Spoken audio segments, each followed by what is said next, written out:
You know what's funny about trust? It costs nothing to give but everything to break. My name is Jonathan, and for 6 years, I've been paying child support for a kid I just found out isn't mine. 6 damn years. Before I continue, drop a comment to let me know where you're watching from, and give this video a like to show your support. Now, let me tell y'all what happened. I remember the exact moment Keisha told me she was pregnant.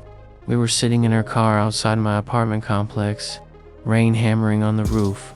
She was crying, mascara running down her face. I held her hand and told her everything would be okay, that we'd figure it out together. What I didn't know then was that 2 weeks before she told me about the pregnancy, she'd spent a weekend with her just a friend Marcus, while I was out of town for my cousin's wedding. A detail she conveniently forgot to mention, but we'll get to that. Thing is, when little Jamal was born, I was there. Cut the cord, first one to hold him, and when I looked into his eyes, man, I was done. That was my boy. I would have done anything for him, including going to jail when I couldn't keep up with the payments after I lost my job at the warehouse. But you wanna know something? I've got a folder on my phone. Pictures of Jamal on his birthdays, his first steps, first day of school. I don't have access to his life anymore, but I've paid for every minute of it. And then last month I got a text that changed everything. You ever wonder why Jamal doesn't look like you? From a number I didn't recognize. When you get a message like that, you're supposed to ignore it, right? Probably just someone trying to get in my head. But here's the thing about doubt. Once it's planted, it grows like a weed, choking out everything else. I started looking at those pictures of Jamal differently, studying his features, his smile, the shape of his eyes, the way his hairline formed. Details I'd never questioned before suddenly became evidence in a case I couldn't stop building in my mind. I called Keisha, trying to be casual. Hey, remember that weekend before you found out you were pregnant? When I was at my cousin's wedding? Long pause on the line. Too long. Why are you asking about that now? She said. Not what weekend. Not I don't remember. Her voice had an edge I recognized. The same tone she used whenever she was hiding something. I've been paying $876 a month for 6 years. That's $63,072 total. I've picked up extra shifts, sold my car, moved into a studio apartment with roaches the size of golf balls, all to make those payments. All for a child that I'm starting to believe isn't mine.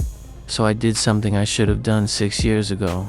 I ordered a home DNA test online. Told Keisha I wanted to take Jamal to the park.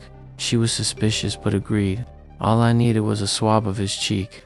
Just a quick swipe while pretending to wipe ice cream from his face.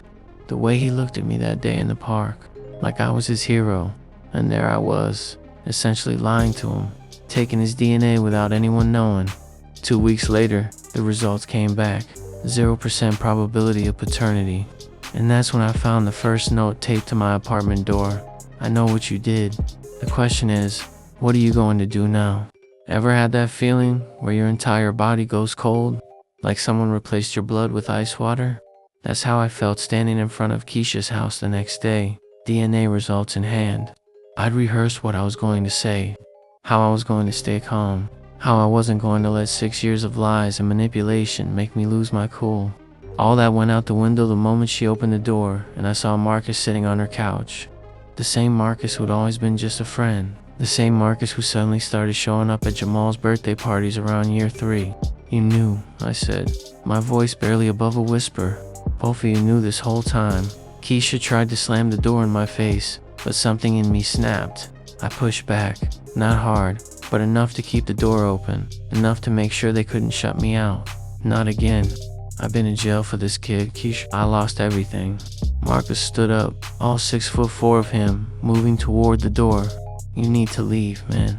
I threw the DNA results on the floor between us. I'm not leaving until someone explains why I've been paying for your kid for 6 years. That's when Jamal appeared in the hallway behind them, his small face confused and frightened. Daddy, he said, but he wasn't looking at me. He was looking at Marcus. And Marcus said, it's okay, son. Go back to your room. Son. He called him son, right in front of me. What happened next is why there's now a restraining order against me. But before you judge me, ask yourself what you would have done. The worst part? As security was dragging me out of the house, I noticed a photograph on their mantle I'd never seen before. Keisha, Marcus, and Jamal at the beach. A family portrait, and according to the date stamp, it was taken 4 years ago. They've been playing house behind my back while I've been eating ramen noodles to make child support payments. But here's something they don't know. When I was being dragged out, I grabbed Keisha's phone, and what I found in her text messages makes child support fraud look like a parking ticket. There's something surreal about scrolling through 6 years of text, messages between your ex and the man who actually fathered the child you've been supporting. It's like watching a movie about your life where everyone knows the plot twist except you. There were messages from before Jamal was born. What if the baby looks like you? Jay will know. Don't worry, mixed babies can look like anything. He'll never question it. And later, Jay's behind on payments again. We need that money for the down payment. Just take him back to court. Judge always sides with you. They were using the child support payments to save for a house that Marcus and Keisha were planning to move into together with my money. But then I found something else. Something that made my blood run even colder than the DNA test. A message from 3 years ago. The doctor confirmed it today. Jamal has the same blood condition as my dad. We need to get him started on treatments. Does Jay need to know? No. The child support covers the medical insurance. That's all we need from him.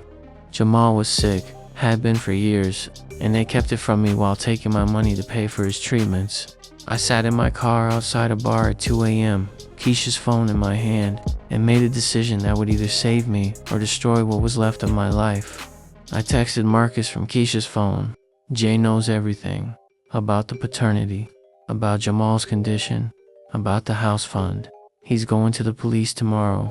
3 dots appeared immediately, then disappeared, then appeared again. Finally, I'll take care of it.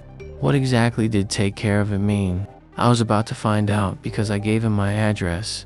That night, I didn't go home. Instead, I checked into a motel and waited. I'd set up my phone to record through my apartment window.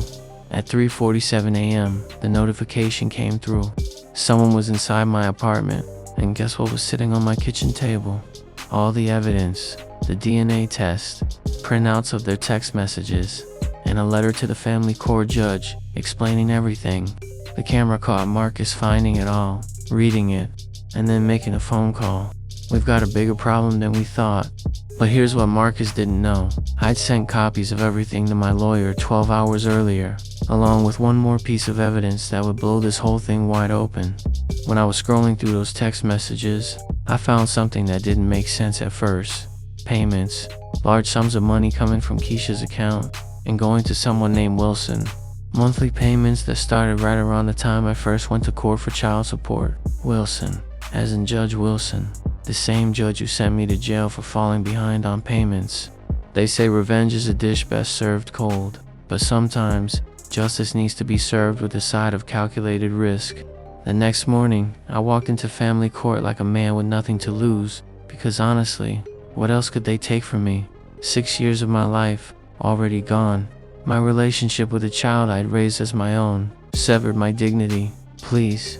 Judge Wilson's face when he saw me sit down in his courtroom was interesting, a flash of recognition, followed by something else, concern, maybe. I filed an emergency petition for immediate termination of child support based on new evidence. Keisha was there with her lawyer. Marcus was conveniently absent. Your Honor, Keisha's lawyer began. This is merely a desperate attempt by the respondent to avoid his financial responsibilities. Judge Wilson nodded, already reaching for his gavel. Already decided. That's when I stood up. Your Honor, before you rule, I'd like to submit new evidence that has come to light. My hands were shaking as I approached the bench. Not from fear, but from adrenaline. I handed him a sealed envelope. What is this? He asked, annoyed at the disruption to his routine. That, Your Honor, is a record of every payment made from Keisha Taylor to your personal account over the past 6 years, totaling just over $30,000. The courtroom went silent, the kind of silence that has weight to it. I continued. I've also taken the liberty of sending copies to the State Bar Association, the Judicial Review Board, and the District Attorney's Office. His face went from red to white in seconds flat, but instead of calling for the bailiff, instead of having me thrown out, he did something unexpected. He called for a recess and practically ran from the courtroom. I looked over at Keisha, who was whispering frantically to her lawyer. What happens now? I asked my attorney. "Now," she said with the faintest smile, "we wait for them to offer us a deal." An offer they did. In a private conference room, with lawyers and court reporters present, Keisha admitted to paternity fraud, admitted to bribing a judge, admitted to using child support payments for purposes other than supporting Jamal. But just when I thought victory was in my grasp, she played her final card. "Jamal has hemophilia," she said, her voice breaking. "The treatments cost thousands each month. Without your insurance from the child support order, he could die." And there it was, the ultimate moral dilemma. Do I walk away completely, knowing a child, not my child, but still an innocent child, might suffer? Or do I continue being exploited by the very people who've been laughing behind my back for years? I looked her dead in the eyes and said something that surprised even me. "I'll see you both in criminal court, because here's the real twist in this story. There was no blood condition, no hemophilia. That too was a lie, confirmed by medical records my lawyer had subpoenaed." The look on Keisha's face told me she never expected me to call her bluff. She never expected me to be one step ahead. As I walked out of that courthouse, my phone buzzed with a text from that same unknown number that had started this whole journey. "Well played, Jonathan, but the game isn't over. It's been 6 months since that day in court. A lot has changed. Judge Wilson resigned before formal charges could be filed. Probably sitting on a beach somewhere, living off all those bribes. Keisha and Marcus, they're facing charges for fraud, perjury, and extortion. Turns out I wasn't the only guy they'd pulled this scam on. There were 2 others before me, each paying support for children that weren't theirs. A regular little industry they had going. The back child support I owed, erased. The money I'd already paid. Some of it's coming back through the civil suit, but I'll never see most of it again. People ask me if I'm bitter, if I hate them for what they did. Truth is, I'm too busy rebuilding my life to waste energy on hate. I've got a new job, better apartment, even started dating again, though I insist on paternity tests up front now. But there's one loose end that keeps me up at night. Jamal. He didn't ask for any of this. Didn't ask to be born into a web of lies.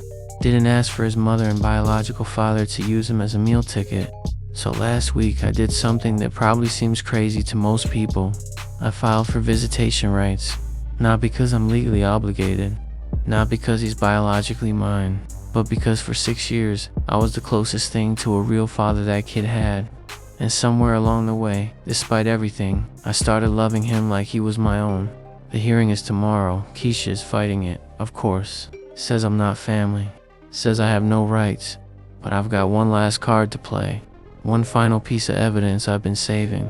Remember that unknown number that texted me? The one that started this whole thing. The one that kept sending cryptic messages. It was Marcus. Turns out he and Keisha had been on the rocks for months. He was tired of the lies, tired of watching her manipulate everyone around her, tired of being complicit. He's agreed to testify that I was more of a father to Jamal than he ever was. That despite knowing the truth, I showed up. I cared. I sacrificed. Will it be enough? I don't know. But here's what I do know. Family isn't always blood. Sometimes, it's who shows up when they have every reason to walk away. So yeah, I've been paying child support for a kid that isn't mine. But maybe, just maybe, he's mine in the ways that really matter. Oh, and that text I just got. The judge granted temporary visitation while the case proceeds. I'm picking Jamal up on Saturday, taking him to the park where I secretly swabbed his cheek for that DNA test. Coming full circle. Life's funny like that sometimes. You think you know how your story ends, and then you turn the page and realize there's a whole new chapter waiting to be written. And for the first time in a long time, I'm actually looking forward to seeing how it turns out.